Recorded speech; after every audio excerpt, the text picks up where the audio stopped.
Hey everybody, and welcome back to Horror Film Lovers. I'm your host, Jonathan Moody, and I've got a fun show for you guys today. We're going to be talking about the 1999 film Lover's Lane. Oh boy. This is the 1999 film. I got it from the Arrow sale. They're still doing it right now. I don't This will be out, I think, in still time for Barnes and Noble. But look at that. It's got reversible sleeves. You can do that one or have it look like this. So you would think, oh man, this sounds awesome. It's a 1999 slasher, sort of in the Scream teen days of Scream and I Know What You Did Last Summer and Urban Legend and it's got a little bit of like all of those things. So that's how they get you hooked.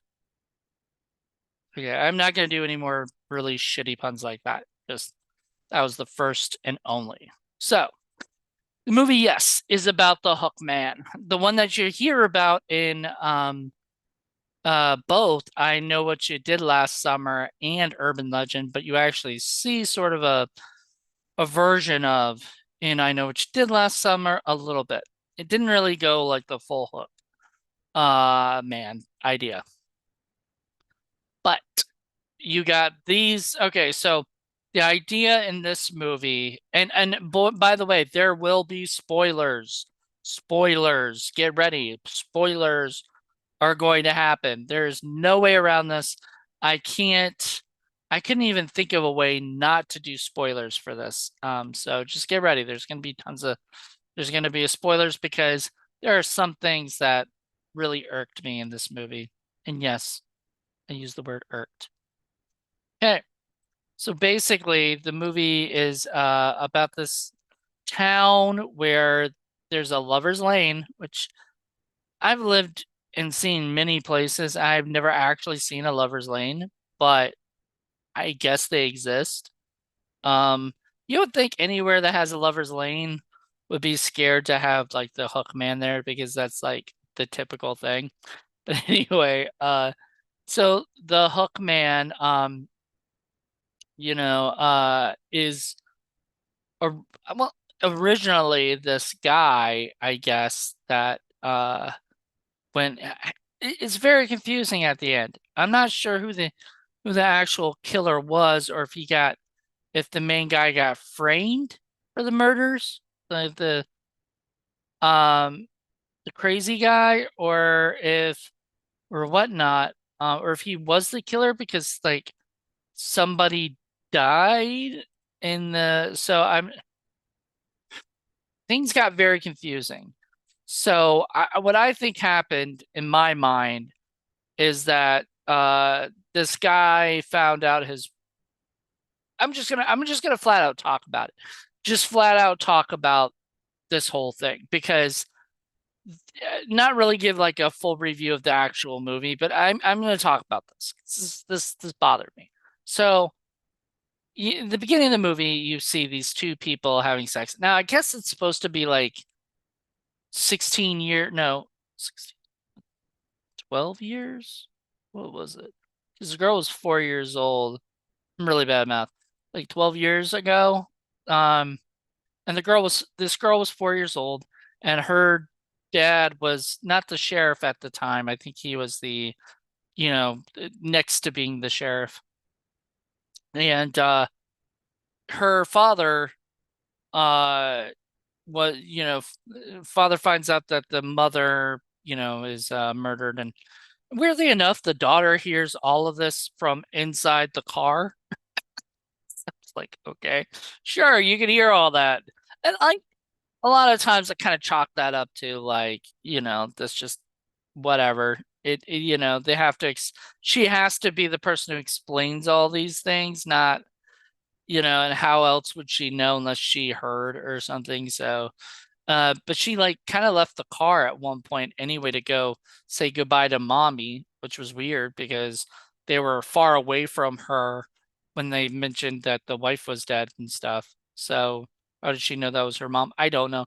I didn't catch that part. And if that was part of it, I don't know.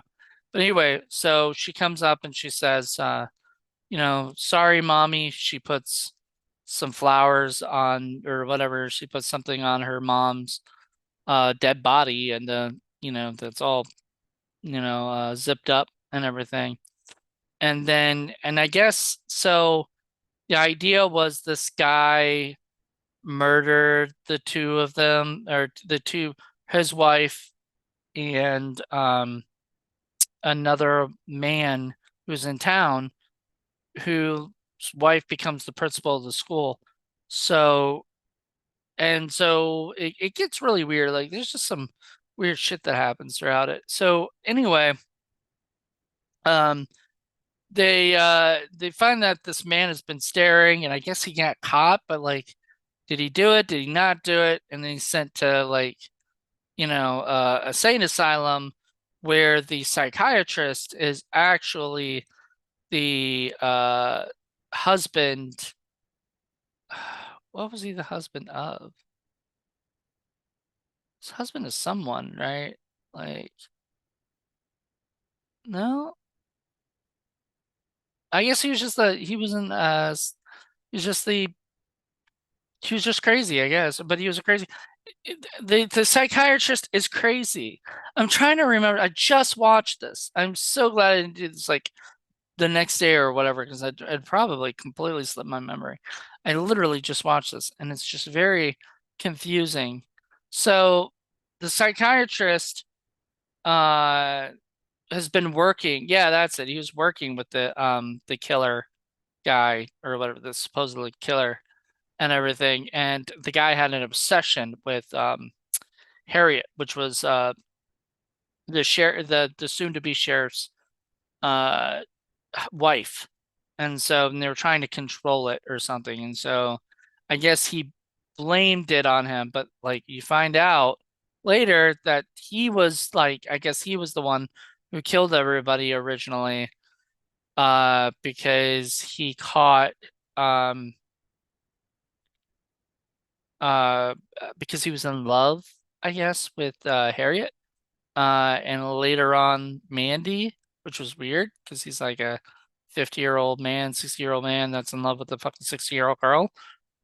Definitely not something that, well, I mean, I guess it would be very creepy today to do. And there are like weird pedophiles, so I wouldn't be surprised if they did something like that today. But and put that into a movie today. But so I'm watching this, and so you find out later, once again, spoiler alert, it's two people. Two. It's the daughter as well. And they do one of those fake out things where she looks like she's dead. So you just assume she was the victim. But oh no, she's actually helping her daddy out, killing all these people. And what is her motive? Because she got dumped. That was literally her only motive for everything. Now, you can always also say insanity and being crazy. It's just it's funny that a psychiatrist is the one that's murdering people. I think that's kind of ironic. He's the crazy one. But then you see that guy again because he escaped the mental hospital. So you see him, you see the whatever, and I didn't catch it, but I heard something about a brother. Somebody's brother was and it was just weird. Just a weird ending where I think the problem I had was I was enjoying it so much up until the end when there's actual other killers and stuff, because I started going, I don't like that. Like, I don't want a movie where I'm like just thinking somebody is a psychopathic killer and then, oh no, it's a whodunit, because we were never set up for a whodunit. Scream was perfect because it was a whodunit from the very start. I Know What You Did Last Summer. You knew it was sort of somebody, but you weren't sure who. Who the person was in relation to what we saw in the beginning of the movie. This movie is just all of a sudden the father and daughter who didn't seem like they had anything to do with anything, and it was like, okay. But like what I'm saying is if you're gonna do that and you're gonna have it where the prisoner escapes them,